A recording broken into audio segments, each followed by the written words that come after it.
This sunny millionaire's paradise here on the Mediterranean coast. I say normally sunny, but today on this Sunday in June the weather has been absolutely atrocious since dawn. Thick rain clouds sweeping over the Principality.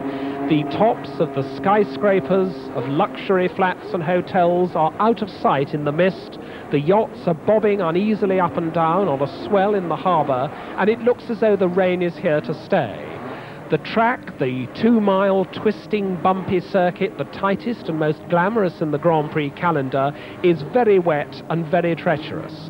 And the 20-car field for this round 6 of the 1984 World Championship now assembling as the huge crowd of spectators wait patiently under their umbrellas, under their Macintoshes. There is Alain Prost on pole position. It was dry in practice and he put in an absolutely perfect lap to get pole position on a circuit where it really matters. Nigel Mansell, second quickest in the Lotus. He's very pleased also to be at the front because overtaking is so difficult on this tight Monte Carlo circuit that if you can start at the front, you've got a good chance of staying there. There is René Arnoux, third quickest in the Ferrari and currently lying equal third in the World Championship.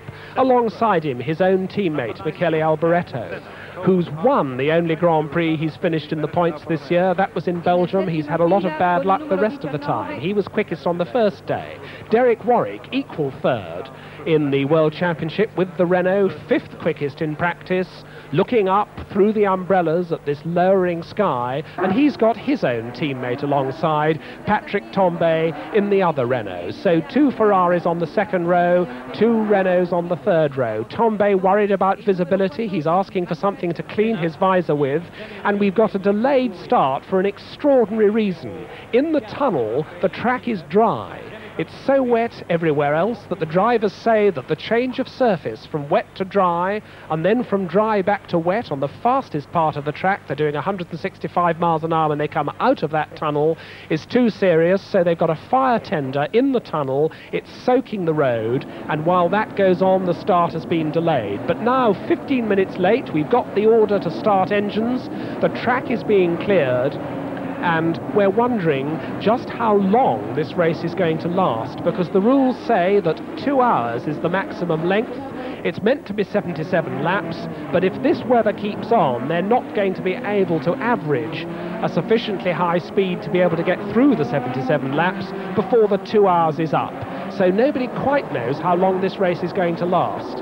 And indeed, on this treacherous circuit, on this most punishing of circuits, I think the chances of the majority of these 20 cars making it through to the finish must be very slim indeed. Up the hill from Saint-Devote, you can see the conditions, you can see how much water there is on the track, and note that visibility is going to be a tremendous problem here too. Nigel Mansell following pole position man Alain Prost round as they go through the very tight bottom gear downhill left-hander by the Lowe's Hotel on to the waterfront as the rest of the field follow. 20 cars only starting because they only allow 20 starters on this tight track instead of the usual 26, so 7 cars unlucky in qualifying. Among them Martin Brundle, who had a very serious accident in his Tyrrell trying to better his 22nd place. There's his teammate S.Bellof in the only Tyrrell that did get into the race. And he is 20th. He's the only non-turbocharged car in the race, in fact. So the final warm-up lap completed. 20 drivers already pretty wet. Nigel Mansell looking for a slightly drier piece of the road as he lines up his car for this start, because the start is going to be so important with the tight chicane at Saint-Devote just a few yards ahead of them. All these 20 cars will have to funnel into that tight first corner. The red light is on, wait for the green, and the race is on. 14,000 horsepower, 40 spinning wheels. Prost has got away in front. Prost leads Mansell into Saint-Devote. Warwick is coming up alongside René Arnoux. Tambay is there too. The rest of the field funneling through, and we've got a problem. We've got a collision. The 2 Renaults have stopped. That's Derek Warwick getting out of Renault number 16. Patrick Tambay is hard up against his back wheels. Elio De Angelis and Riccardo Patrese drive round the accident and go away. That's Derek Warwick limping away from the car. Patrick Tambay is still in his car. They're trying to get they're getting Patrick Tambay out. Meanwhile, Alain Prost leads as they come out of the Mirabeau, down through the Lowe's hairpin, Alain Prost's McLaren, Nigel Mansell's Lotus, then it's René Arnoux Ferrari, Michele Alboretto's Ferrari, the McLaren of Niki Lauda, Keke Rosberg is there, then it's Winkelhock and Jacques Lafitte.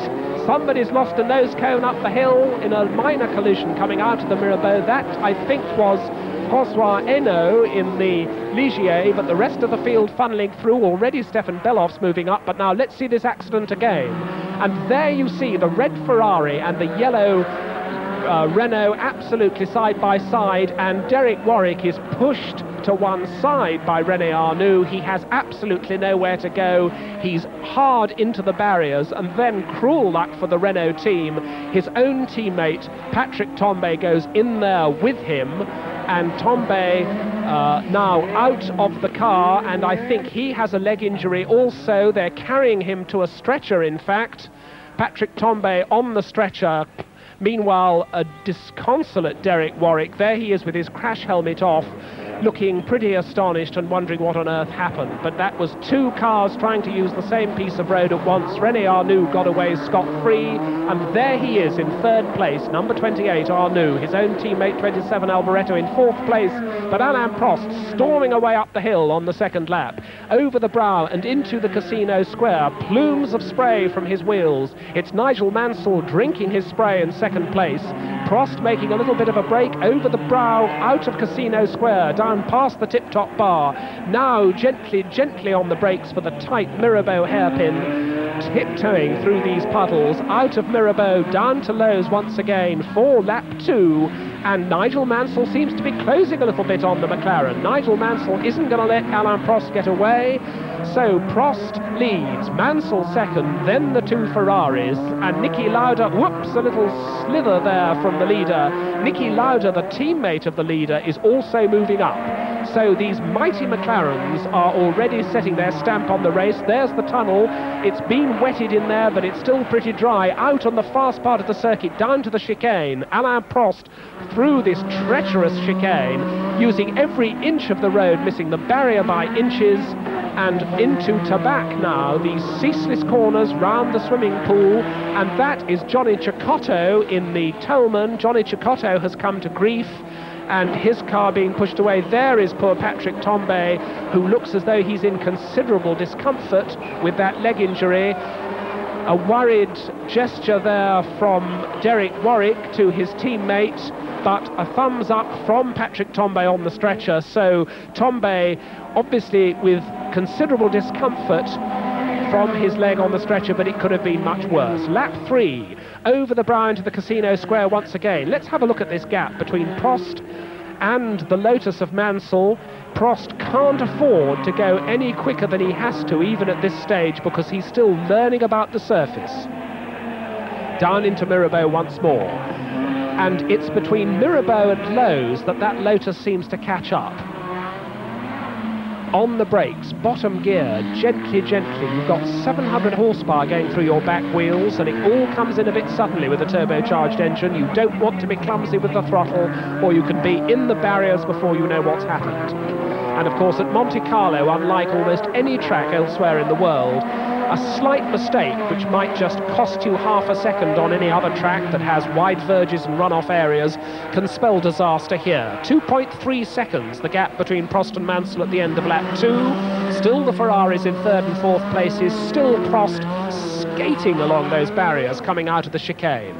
Prost past all the yachts, into the swimming pool complex. You can see the swimming pool on the bottom left of the picture, and still Nigel Mansell dogging his every move. The Ferraris are being left behind, and there in fact is Niki Lauda closing on Alboretto. So Niki Lauda in fifth place and closing. Past the swimming pool goes Alboretto. Look how Niki Lauda makes up yards under braking as they come away from the swimming pool, now down towards the Rascasse.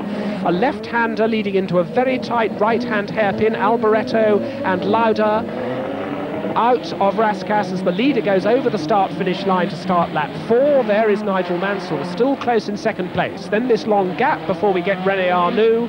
There is Arnoux. And there is Alboretto, who is really being threatened by the McLaren of Niki Lauda.